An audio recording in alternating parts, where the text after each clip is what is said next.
काला घोड़ा, सफेद झूठ और बीरबल का सटीक फैसला। मुगलिया सल्तनत की राजधानी आगरा उन दिनों अपनी रौनक के चरम पर थी।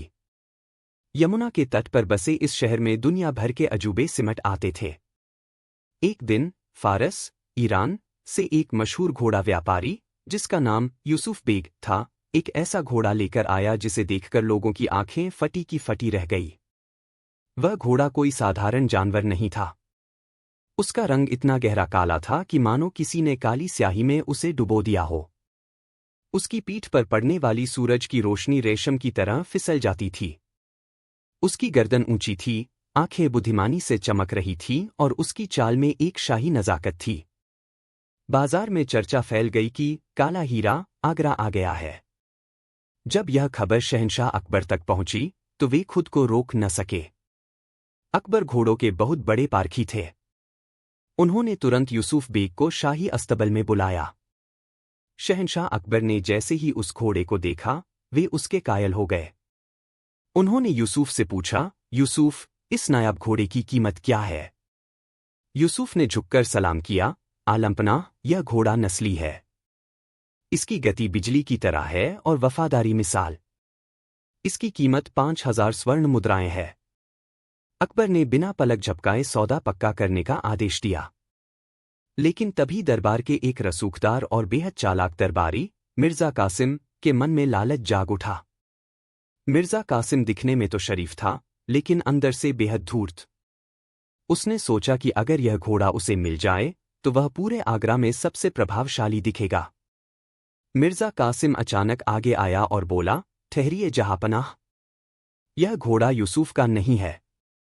यह तो मेरा खोया हुआ घोड़ा अंधेरी है, जो 4 साल पहले मेरे बागान से चोरी हो गया था।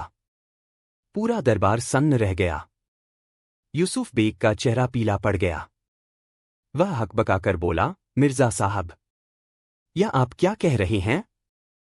इस घोड़े को मैंने खुद फारस में पाला है। मेरे पास इसके कागजात हैं। मिर्जा कासिम ने एक कुटिल मुस्कान के साथ कहा, कागजात तो जाली भी बन सकते हैं, लेकिन मैं इस घोड़े के शरीर के एक एक निशान से वाकिफ हूं। जहांपनाह, इस घोड़े की दाईं जांघ पर एक छोटा सा कटा हुआ निशान है, जो बचपन में एक लड़ाई के दौरान लगा था। सिपाहियों ने तुरंत जांच की। सचमुच, घोड़े की दाईं जांघ पर एक छोटा सा पुराना निशान था। दरअसल, मिर्जा कासिम ने कल रात ही चुपके से अस्तबल में जाकर घोड़े को देख लिया था और उस निशान को नोट कर लिया था। अकबर उलझन में पड़ गए। एक तरफ उनका दरबारी था और दूसरी तरफ एक विदेशी व्यापारी। अकबर ने बीरबल की ओर देखा, जो खामोशी से अपनी मूंछों पर ताव दे रहे थे। बीरबल ने आगे आकर कहा, जहांपनाह, मामला पेचीदा है, लेकिन सत्य को छिपाया नहीं जा सकता। मिर्जा साहब कहते हैं कि यह घोड़ा उनका है और 4 साल पहले चोरी हुआ था। यूसुफ कहता है यह उसका है। बीरबल ने मिर्जा कासिम से पूछा, मिर्जा साहब, अगर यह घोड़ा 4 साल तक आपके पास रहा है तो आप इसे बहुत अच्छी तरह जानते होंगे। मुझे बस इतना बता दीजिए कि इस घोड़े की कौन सी आंख खराब है, बाईं या दाईं? मिर्जा कासिम थोड़ा झिझका। उसने सोचा, अगर मैं कहूं कोई नहीं और सच में एक खराब निकली तो? उसने दाव खेला, बीरबल जी, इसकी बाईं आंख थोड़ी कमजोर है। बीरबल ने घोड़े की आंखों से पट्टी हटाई। घोड़े की दोनों आंखें बिल्कुल स्वस्थ और तेज थीं। मिर्जा कासिम तुरंत बात पलटते हुए बोला, ओह, मेरा मतलब था दाईं आंख। इतने साल हो गए ना, थोड़ा भूल गया था। बीरबल हंसे, मिर्जा साहब, इस घोड़े की दोनों आंखें पूरी तरह ठीक हैं। आप तो इसे पहचानते भी नहीं। मिर्जा कासिम हार मानने वालों में से नहीं था। उसने कहा, आंखों की बात छोड़िए बीरबल जी, घोड़ों की आंखें अक्सर ठीक हो जाती हैं। लेकिन यह घोड़ा मुझे पहचानता है। इसे खुला छोड़ दीजिए, यह सीधा मेरे पास आएगा। बीरबल ने कहा, ठीक है, लेकिन इस परीक्षा से पहले हमें एक और बात जाननी होगी। बीरबल ने शाही हकीम, डॉक्टर, को बुलाया और उनसे घोड़े की उम्र की जांच करने को कहा। हकीम ने घोड़े के दांत देखे, उसकी हड्डियों की बनावट जांची और अंत में कहा, जहांपनाह, इस घोड़े की उम्र अभी कुल 3 साल है। दरबार में सन्नाटा छा गया। बीरबल ने मिर्जा कासिम की ओर मुड़कर देखा और बहुत शांत लहजे में पूछा, मिर्जा साहब, आपने कहा कि यह घोड़ा आपके पास से 4 साल पहले चोरी हुआ था। अब आप ही बताइए, जो घोड़ा पैदा ही 3 साल पहले हुआ, वह 4 साल पहले आपके पास कैसे हो सकता है? क्या यह घोड़ा पैदा होने से पहले ही चोरी हो गया था? मिर्जा कासिम का चेहरा पसीने से तरबतर हो गया। उसका सफेद झूठ बुरी तरह बेनकाब हो चुका था। लेकिन बीरबल उसे पूरी तरह शर्मिंदा करना चाहते थे ताकि भविष्य में कोई ऐसा न करे। बीरबल ने कहा, जहांपनाह, जानवरों की अपनी एक भाषा होती है। यूसुफ कहता है कि वह इसे शक्कर खिलाता था। मैं एक अंतिम परीक्षा करूंगा। बीरबल ने 2 थालियां मंगवाईं। एक में मिर्जा कासिम के घर का अनाज था और दूसरी में यूसुफ का दिया हुआ खास चारा और शक्कर। जब घोड़े को छोड़ा गया तो उसने मिर्जा की थाली की तरफ देखा तक नहीं और सीधा यूसुफ के पास जाकर उसकी हथेलियों को चाटने लगा और शक्कर बड़े चाव से खाई। यह साफ था कि घोड़े और यूसुफ के बीच वर्षों का गहरा लगाव था। शहंशाह अकबर का गुस्सा 7वें आसमान पर था। उन्होंने गरज कर कहा, मिर्जा कासिम, तुमने न केवल एक निर्दोष व्यापारी को ठगने की कोशिश की, बल्कि हमारे सामने सफेद झूठ बोलकर दरबार की तौहीन की है। अकबर ने फैसला सुनाया, मिर्जा कासिम की सारी जागीर जब्त कर ली जाए और उसे 10,000 स्वर्ण मुद्राओं का जुर्माना देना होगा, जो यूसुफ बेग को हर्जाने के तौर पर मिलेगा। साथ ही मिर्जा को 6 महीने के लिए कालकोठरी में डाल दिया जाए। यूसुफ बेग की आंखों में आंसू आ गए। उसने बीरबल के पैर छूने की कोशिश की, लेकिन बीरबल ने उसे रोककर गले लगा लिया। अकबर ने उस काले घोड़े को यूसुफ से पूरी कीमत देकर खरीदा और बीरबल को उनकी इस अद्भुत चतुराई के लिए बेशकीमती हीरों का हार इनाम में दिया।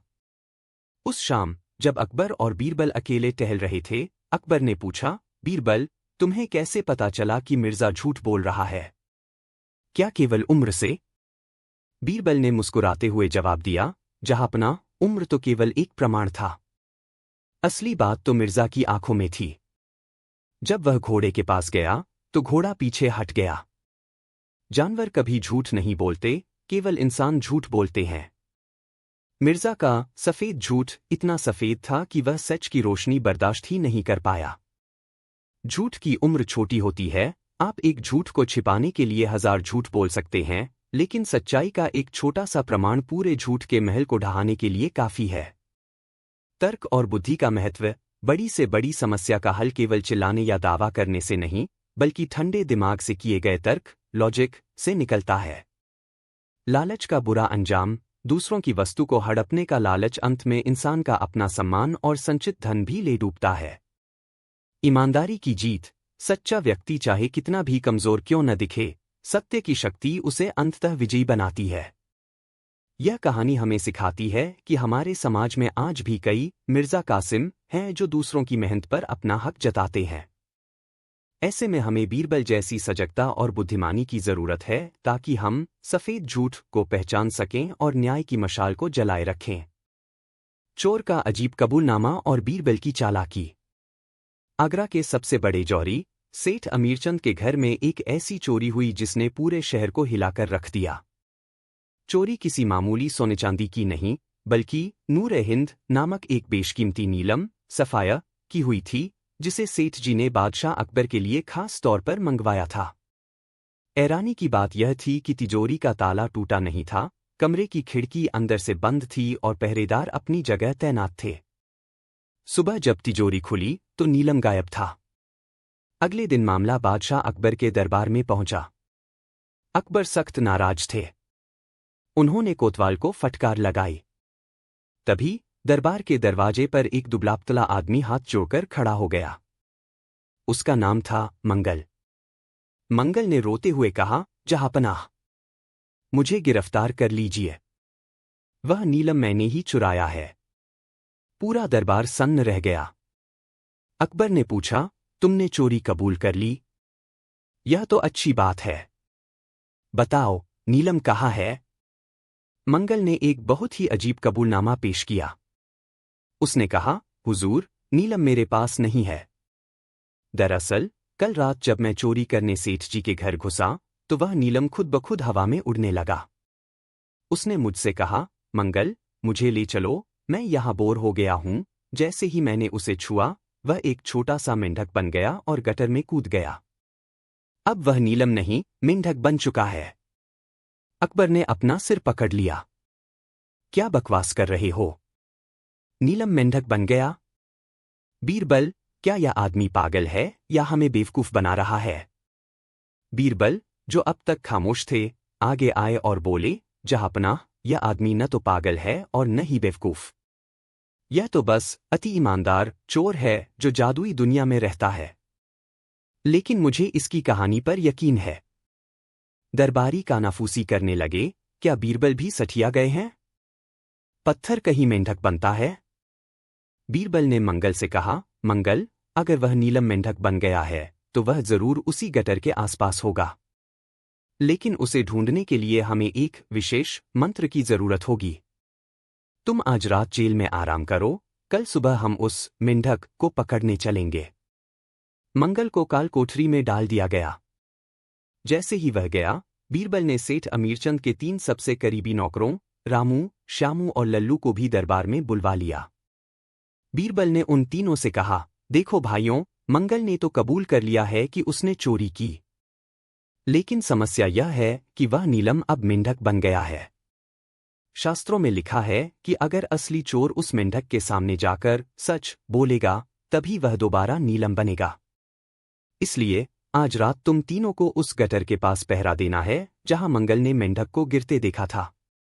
रात के वक्त बीरबल ने शहर के कोने में स्थित एक पुराने गटर के पास एक बड़ा सा तंबू लगवाया।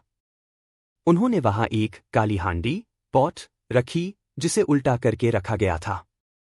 बीरबल ने तीनों नौकरों और मंगल को वहां बुलाया। बीरबल बोले, इस हांडी के नीचे वह मेंढक छिपा है। आप चारों को बारी बारी से तंबू के अंदर जाना है और इस हांडी पर अपना हाथ रखना है। जिस किसी ने भी चोरी में मंगल की मदद की होगी या जिसे सच पता होगा, जैसे ही वह हांडी छुएगा, हांडी के अंदर से मेंढक तर्राने क्रोक लगेगा। अगर हांडी नहीं बोली तो समझो तुम बेकसूर हो। सबसे पहले रामू अंदर गया। सन्नाटा रहा। वह बाहर आ गया। फिर श्यामू अंदर गया। कोई आवाज नहीं आई। फिर वह चोर मंगल अंदर गया। वह भी चुपचाप बाहर आ गया। अंत में लल्लू अंदर गया। कुछ देर बाद वह भी बाहर आ गया। हांडी एक बार भी नहीं बोली। अकबर झुंझला गए, बीरबल, यह क्या तमाशा है? हांडी तो बोली ही नहीं। इसका मतलब इनमें से कोई चोर नहीं है। बीरबल मुस्कुराए और बोले, जहांपनाह, जरा इन सबके हाथ तो देखिए। जैसे ही सबके हाथ देखे गए, रामू, श्यामू और मंगल के हाथ काले थे। लेकिन लल्लू के हाथ बिल्कुल साफ थे।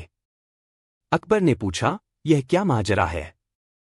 लल्लू के हाथ साफ क्यों हैं? बीरबल ने लल्लू की गर्दन दबोच ली और बोले, हुजूर, मैंने उस हांडी पर काली स्याही सूट लगा दी थी। जो निर्दोष थे उन्हें कोई डर नहीं था, इसलिए उन्होंने हांडी को पूरी ताकत से छुआ।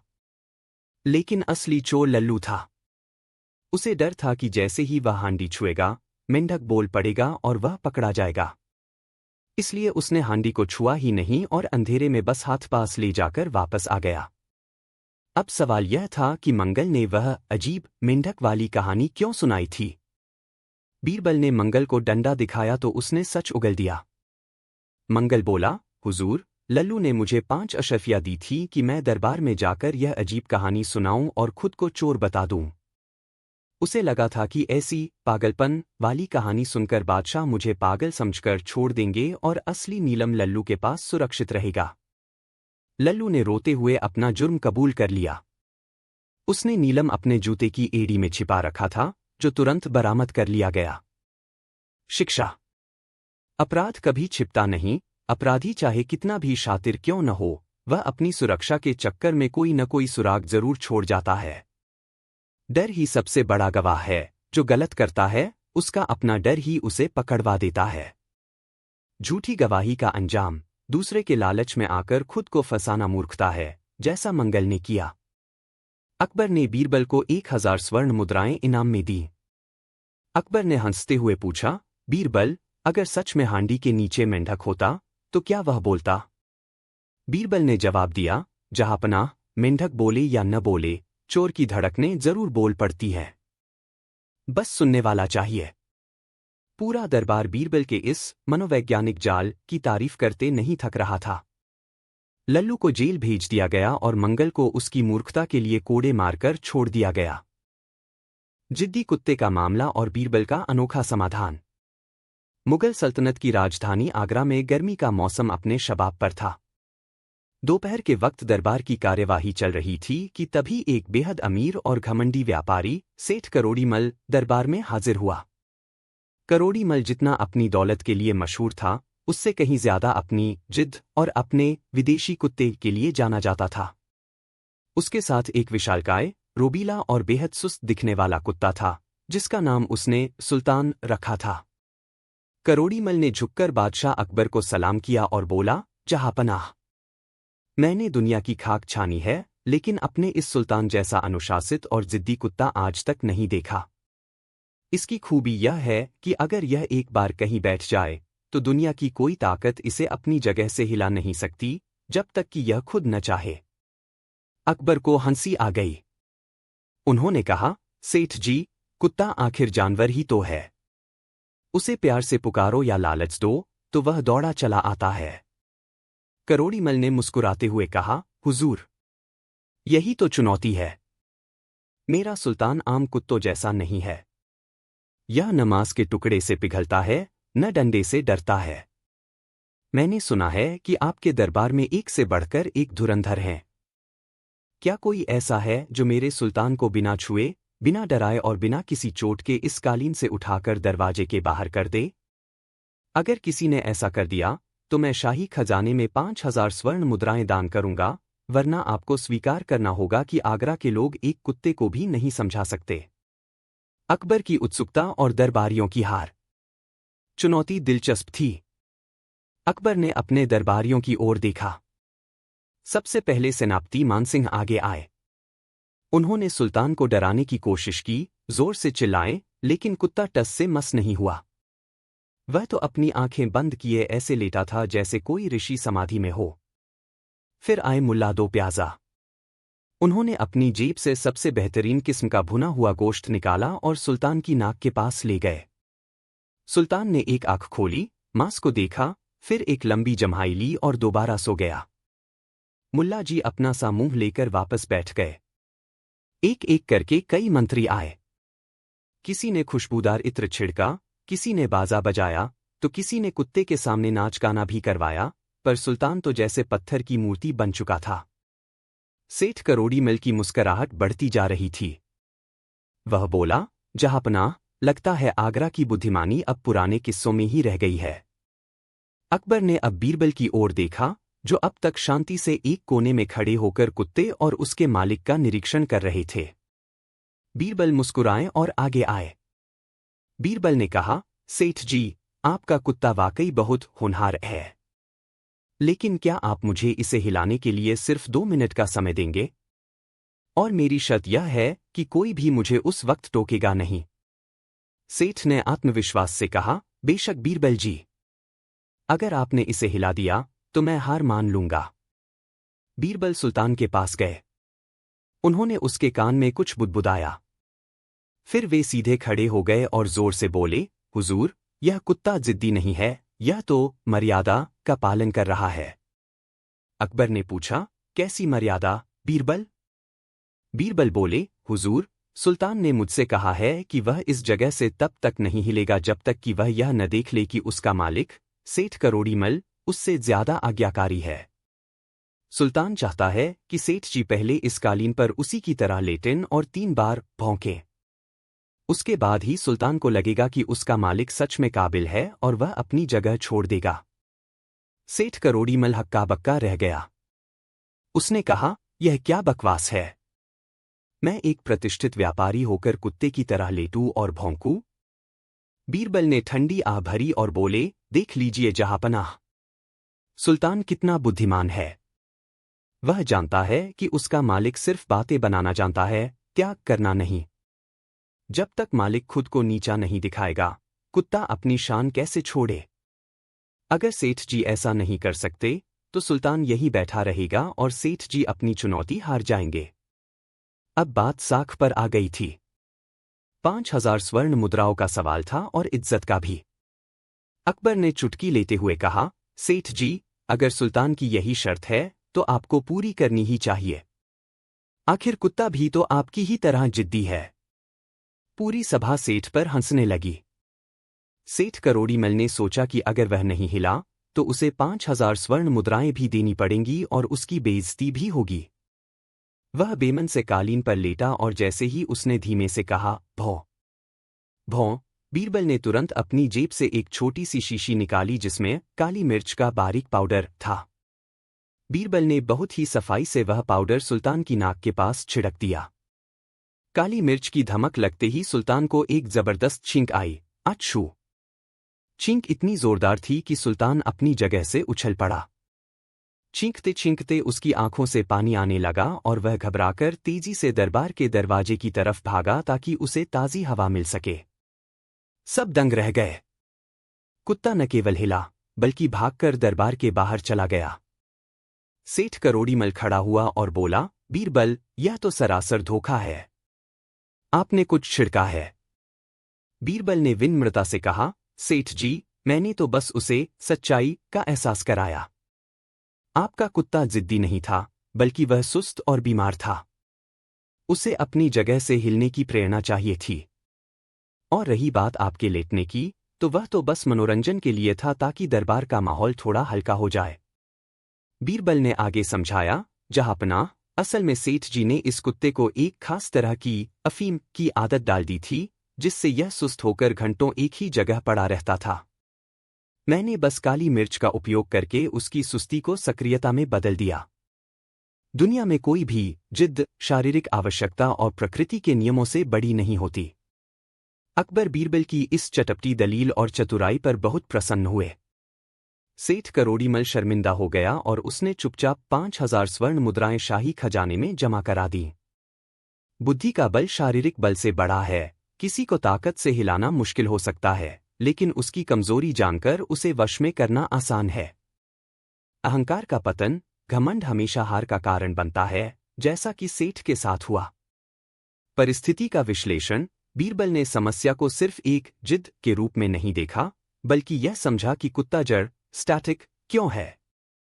बीरबल ने एक बार फिर साबित कर दिया कि हर पेचीदा ताले की एक चाबी होती है, बस उसे खोजने के लिए दिमाग को शांत और चौकन्ना रखना पड़ता है। दरबार एक बार फिर बीरबल जिंदाबाद के नारों से गूंज उठा और अकबर ने बीरबल को अपना खास सोने का कड़ा इनाम में दिया। लालची सुनार की चालाकी और बीरबल की सोने की सच्चाई। मुगल सल्तनत की राजधानी आगरा के बाजार में एक सुनार की दुकान थी, जिसका नाम था धनीराम। धनीराम के बारे में दो बातें मशहूर थीं। पहली यह कि वह सोने की परख करने में माहिर था, और दूसरी यह कि उसकी जुबान शहद जैसी मीठी थी। लेकिन उस मीठी जुबान के पीछे एक बहुत ही कड़वा और लालची दिमाग छिपा था। धनीराम अक्सर गरीब लोगों को ठगता था। वह गहने चमकाने के बहाने उनसे सोना लेता और रसायनों केमिकल्स का उपयोग करके सोने की एक परत उतार लेता था। लोग समझते कि उनका गहना चमक गया है, जबकि उसका वजन कम हो चुका होता था। एक दिन एक गरीब बुढ़िया जिसका नाम रामप्यारी था, धनीराम की दुकान पर आई। उसके पास सोने का एक पुराना और मोटा कंगन था। उसने रोते हुए कहा, बेटा धनीराम, मेरी पोती की शादी है। यह कंगन मेरी आखिरी जमा पूंजी है। इसे पिघलाकर दो छोटी बालियां और एक अंगूठी बना दो। बस याद रखना, इसमें कोई मिलावट न हो। धनीराम की आंखें उस शुद्ध सोने को देखकर चमक उठीं। उसने कंगन हाथ में लिया और तौलकर कहा, माई, यह तो पूरे 4 तोले का है। तुम फिक्र मत करो, मैं इसे ऐसा बनाऊंगा कि पूरी बारात देखती रह जाएगी। जब बुढ़िया 8 दिन बाद अपने गहने लेने आई, तो धनीराम ने उसे 2 छोटी बालियां और एक पतली सी अंगूठी थमा दी। बुढ़िया ने जब उन्हें हाथ में लिया, तो उसे वे बहुत हल्के लगे। उसने हैरानी से पूछा, बेटा, मेरा कंगन तो बहुत भारी था, ये गहने इतने हल्के क्यों हैं?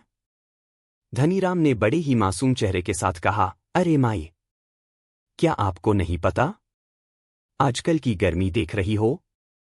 जब मैंने सोने को भट्टी में डाला, तो आग इतनी तेज थी कि आधा सोना तो भाप बनकर उड़ गया। मैं भी क्या करता, मैंने तो अपनी तरफ से पूरी कोशिश की थी। बुढ़िया बेचारी अनपढ़ थी, लेकिन इतनी भी मूर्ख नहीं। वह समझ गई कि धनीराम ने उसे ठग लिया है। वह रोती हुई बादशाह अकबर के दरबार में पहुंची। अकबर ने बुढ़िया की कहानी सुनी और बीरबल की ओर देखा। अकबर बोले, बीरबल, क्या तुमने कभी सुना है कि सोना आग में जलकर भाप बन जाता है? बीरबल मुस्कुराए और बोले, जहांपनाह, दुनिया कुदरत के करिश्मों से भरी पड़ी है। अगर पानी भाप बन सकता है तो शायद इस सुनार की भट्टी में सोना भी उड़ जाता होगा। हमें इस महान सुनार से मिलना चाहिए। अगले दिन धनीराम को दरबार में बुलाया गया। वह अपनी सफाई के साथ तैयार था। उसने झुककर कहा, हुजूर, मैं तो एक मामूली कारीगर हूं।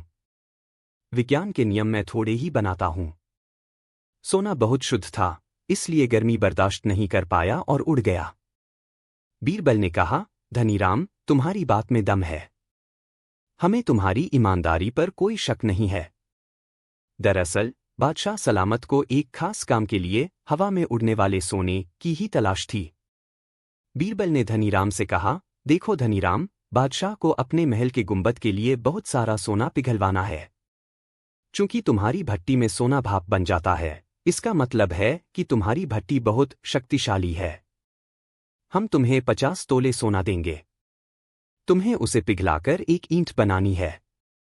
अगर वह ईंट भी वजन में कम हुई तो हम समझेंगे कि वह सोना सच में जन्नत की ओर उड़ गया है। धनीराम मन ही मन बहुत खुश हुआ। उसने सोचा, 50 तोले। इसमें से तो मैं 20 तोले आसानी से उड़ा दूंगा और कह दूंगा कि गर्मी ज्यादा थी। बीरबल ने उसे सोना दिया और साथ में एक पहरेदार भी भेजा। लेकिन बीरबल ने उस पहरेदार को गुप्त निर्देश दिए थे। 3 दिन बाद धनीराम ईंट लेकर दरबार पहुंचा। ईंट का वजन केवल 30 तोले था। धनीराम ने दुखी होने का नाटक करते हुए कहा, हुजूर, बहुत बुरा हुआ। इस बार भी 20 तोले सोना भाप बनकर उड़ गया। मैंने खिड़कियां बंद की थीं, फिर भी वह धुआं बनकर निकल गया। बीरबल ने कहा, ओह, यह तो बहुत नुकसान हो गया। लेकिन फिक्र मत करो धनीराम। चूंकि वह सोना इसी शहर की हवा में उड़ा है, तो वह कहीं न कहीं तो होगा ही। मैंने सुना है कि उड़ने वाला सोना वापस लाने का एक ही तरीका है, ठंडी बारिश। अकबर ने पूछा, बीरबल, तुम यह क्या कह रहे हो? बीरबल ने इशारा किया और अचानक महल के पीछे से 2 आदमी 4 बड़े बड़े लोहे के संदूक लेकर आए। बीरबल ने धनीराम से कहा, धनीराम, इन संदूकों में कल रात की बारिश का पानी है। चूंकि सोना तुम्हारी दुकान की छत से उड़कर ऊपर गया था, तो इस पानी ने उसे सोख लिया होगा। अब तुम अपना हाथ इन संदूकों में डालो और अपना खोया हुआ सोना बाहर निकाल लो। धनीराम घबरा गया। उसने कहा, हुजूर, यह कैसे मुमकिन है? पानी में सोना कैसे मिलेगा? बीरबल ने कड़क आवाज में कहा, क्यों नहीं मिलेगा? अगर आग में सोना भाप बन सकता है, तो पानी में वह बर्फ बनकर क्यों नहीं गिर सकता? हाथ डालो धनीराम, वरना बादशाह का 20 तोले सोना चोरी करने के जुर्म में तुम्हें हाथी के पैर के नीचे डलवा दिया जाएगा। धनीराम कांपने लगा। उसने संदूक में हाथ डाला। संदूक में पानी नहीं, बल्कि खौलता हुआ रंगीन घोल था, जो बीरबल ने तैयार करवाया था।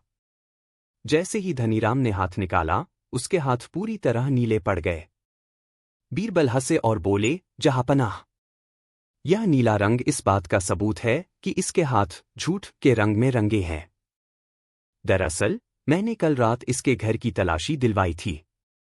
इसके तहखाने में एक गुप्त भट्टी मिली, जहां यह चुराया हुआ सोना छिपाकर रखता था। और पहरेदार ने इसे रसायनों का इस्तेमाल करते हुए देख लिया था। धनीराम बीरबल के पैरों में गिर पड़ा। उसने अपना सारा जुर्म कबूल कर लिया। उसने न केवल बुढ़िया का सोना वापस किया, बल्कि उन तमाम लोगों का भी हिसाब दिया जिन्हें उसने अब तक ठगा था। बादशाह अकबर ने आदेश दिया कि धनीराम की सारी संपत्ति जब्त कर ली जाए और उसे 10 साल के लिए जेल भेज दिया जाए।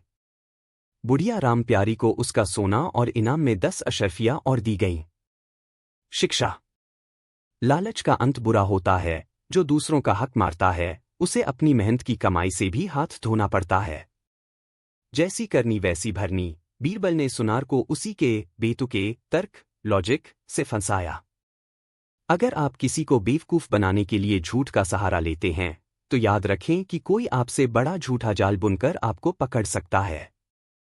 बुद्धि की श्रेष्ठता, ताकत से ज्यादा दिमाग का इस्तेमाल किसी भी पेचीदा मामले को सुलझा सकता है।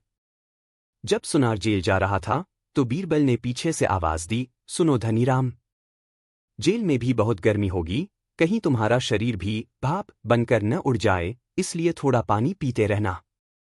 पूरा दरबार ठहाकों से गूंज उठा और अकबर ने अपनी गर्दन गर्व से हिलाते हुए कहा, बीरबल, तुम्हारी